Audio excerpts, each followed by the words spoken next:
সদস্য জনাব এস.এম. আতাউল হক, সাতক্ষীরা ৪। সম্পূরক প্রশ্ন করুন। ধন্যবাদ মাননীয় স্পিকার। আপনার মাধ্যমে মাননীয় প্রধানমন্ত্রী দেশরত্ন জননেত্রী শেখ হাসিনাকে ধন্যবাদ জানাচ্ছি। সারা দেশে 564টি মডেল মসজিদ নির্মাণের জন্য ইতিমধ্যে 300টি মসজিদ উদ্বোধন হয়েছে। আমার প্রশ্ন মাননীয় মন্ত্রী মহোদয় বলেছেন যেগুলো উদ্বোধন হয়েছে সেখানে একজন ইমাম, একজন মুয়াজ্জিম ও 2 জন খাদেমের সরকারিভাবে নিয়োগের ব্যবস্থা করেছেন।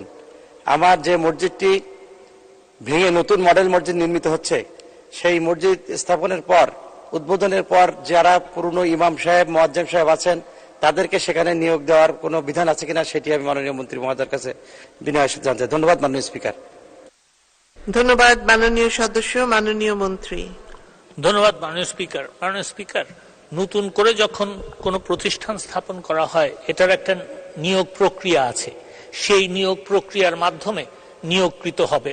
আমরা যারা সংসদ সদস্য, আমাদের যে মসজিদগুলি হয়ে গেছে সেখানেও আমরা দেখেছি যে পুরনো যারা তাদের নিয়োগ প্রক্রিয়ার মধ্যে কম্পিটিশন করে আসতে হবে এবং সেটাই নিয়ম, এই নিয়ম মেনে চলতে হবে। ধন্যবাদ মাননীয় স্পিকার।